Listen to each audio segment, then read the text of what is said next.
I'm Sarah, and this is Budgetsew, where we create stylish, fashionable looks as inexpensively as possible.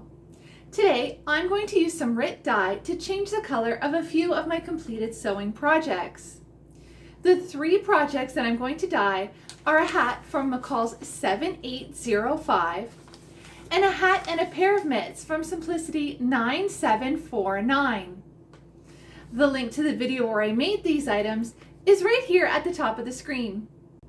McCall's 7805 is a fashion accessory pattern that was published in 1995, and I purchased it for $1.99 at Value Village thrift stores.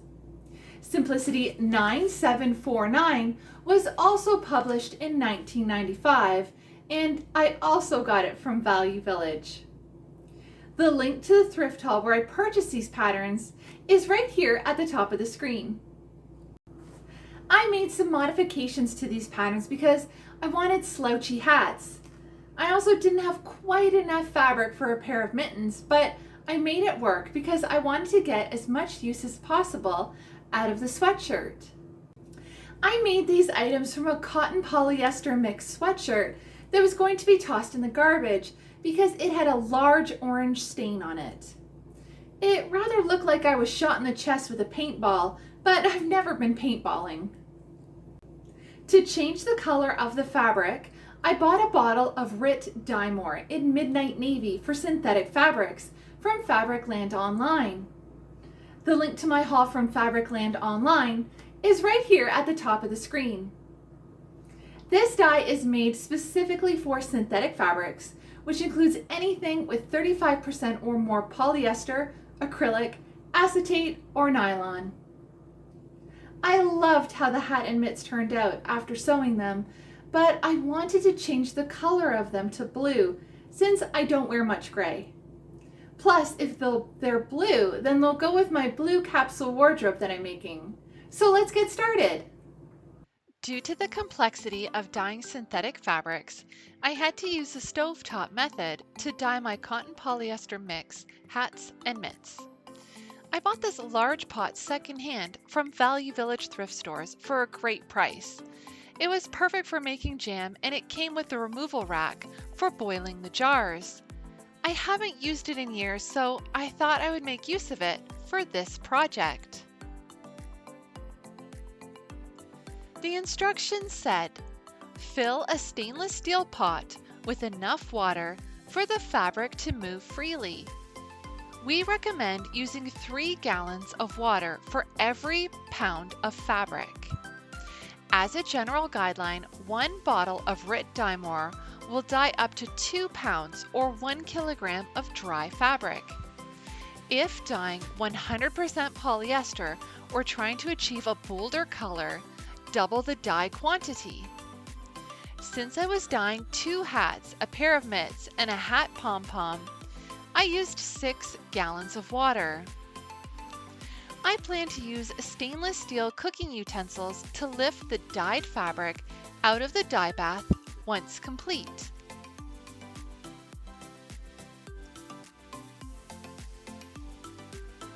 I used Brad's heat gun to check the temperature of the water. In order to ensure that the dye is absorbed into the fabric, the water must maintain an almost boiling temperature for the duration of dyeing. This means that the water must be 93 degrees Celsius or greater. Some other tips are, you cannot dye anything that won't fit into a pot on your stove, and you cannot use your washing machine because the machine won't be able to achieve the water temperature needed for Rit DyeMore to penetrate synthetic fabrics.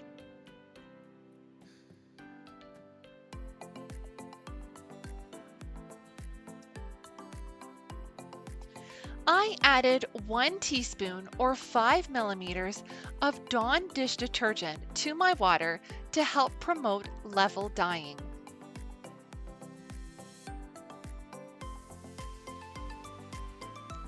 I covered my kitchen counter, backsplash, and lower cupboard fronts with a vinyl tablecloth so that the dye would not stick to any of it.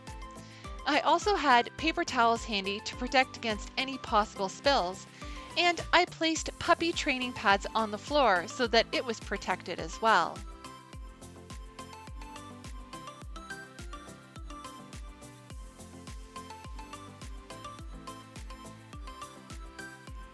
Keep in mind that fiber content and weight affect how the color appears. If you are in doubt as to whether your fabric will accept dye or achieve the color you want, test a swatch first. Before dyeing, remove any visible stains on the garment. This will help achieve uniform color results when dyeing. Pre-wash your items in warm soapy water without any fabric softener to help remove any finishes that may interfere with dye absorption.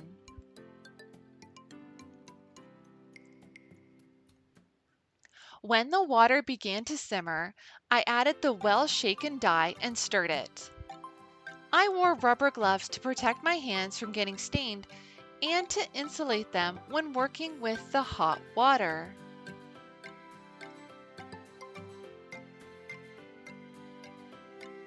If the garment you are dyeing is white or off-white, then you should be able to achieve true color. However, if your garment has an existing color, then your only option is to over-dye it with a darker color. Unfortunately, Rit color removal will not work on your synthetic garments. If the garment you are dyeing has a pattern or a logo, the color you use will mix with the existing colors in the fabric and create new colors. Sun and bleach damage actually damage the fabric, making it very difficult to dye. Unfortunately, Rit dye cannot guarantee the dye will cover up the stains.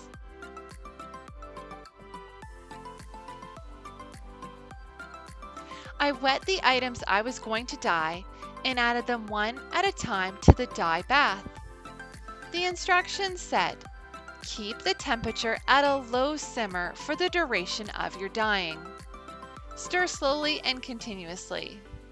The first 10 minutes are the most critical. Stirring helps to ensure an even color with no splotches.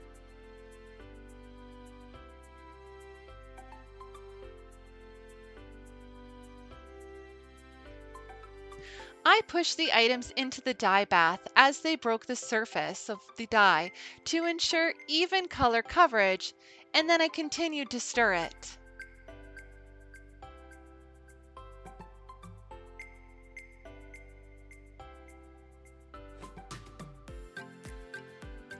It was hot standing over the almost boiling dye bath and stirring. Brad stepped in to give me a break. He was curious about how this project would turn out, so I invited him to do it with me.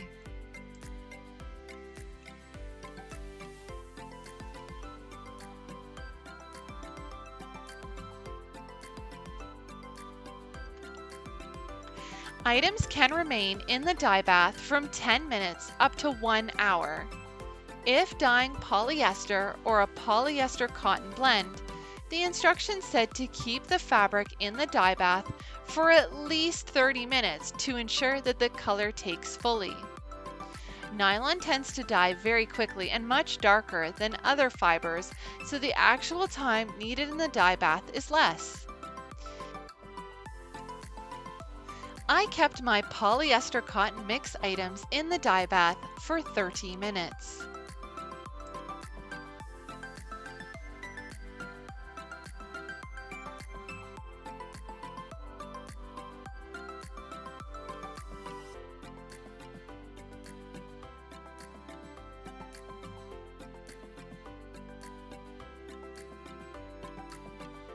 I also bought a bottle of Rit Color Stay Dye Fixative.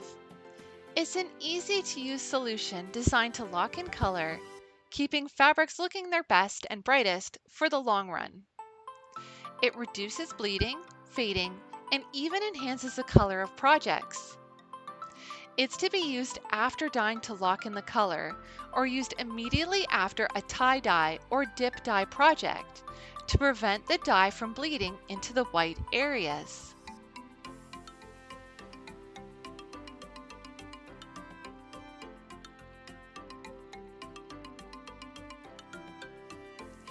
instructions said, for every ½ kilogram of dry fabric, i.e. 2 adult large t-shirts, use 120 milliliters of Color Stay dye fixative with 11.5 liters of water.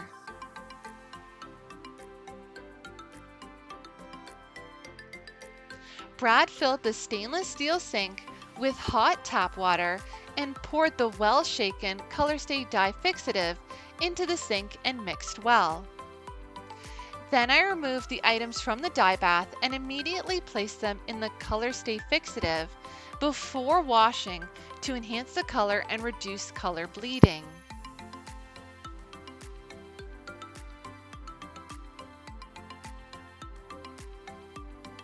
The instructions said, stir slowly and continuously on and off for 20 minutes.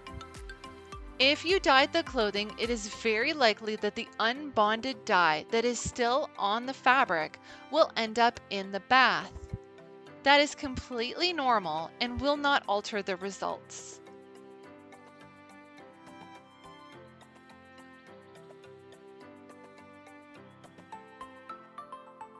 If you are working with fabric that was tie-dyed or shibori dyed, place the bound fabric into the bath.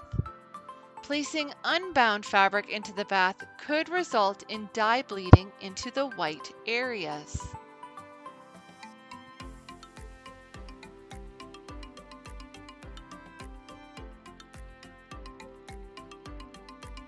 If you are working with fabric that was ombre dyed or dip dyed, only place the dyed part of the garment into the bath.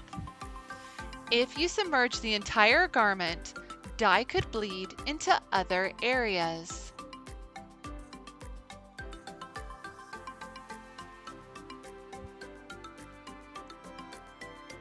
To prevent any splash dye from sticking around the sink, I covered the edges of the counter and backsplash with garbage bags.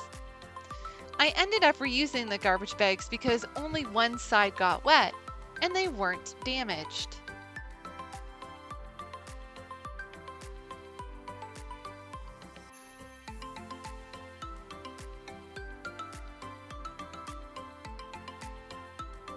Then I squeezed out the excess water and fixative mix from the items and placed them in the other sink to be rinsed in cool water. The fabric looked darker when wet and dried later, but at this point, I could tell that this was the color I wanted. It's gorgeous.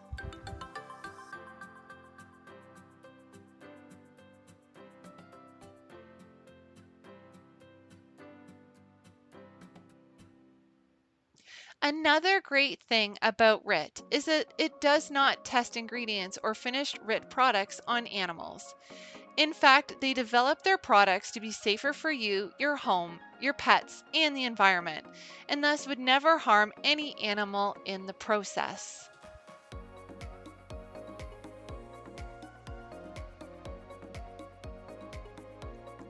The final step was to wash the items in warm water with a mild detergent, rinse, and dry.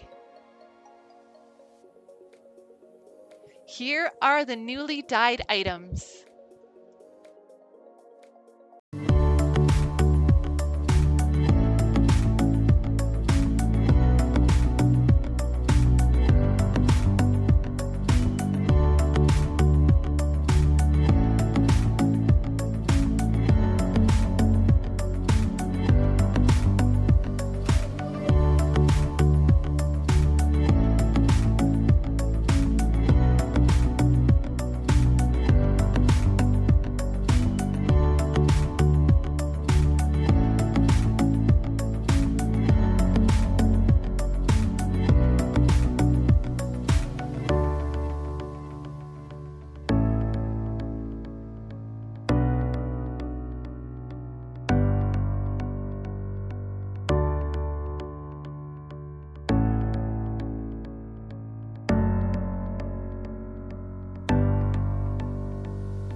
a look, I'm wearing the top from Butterick 4405.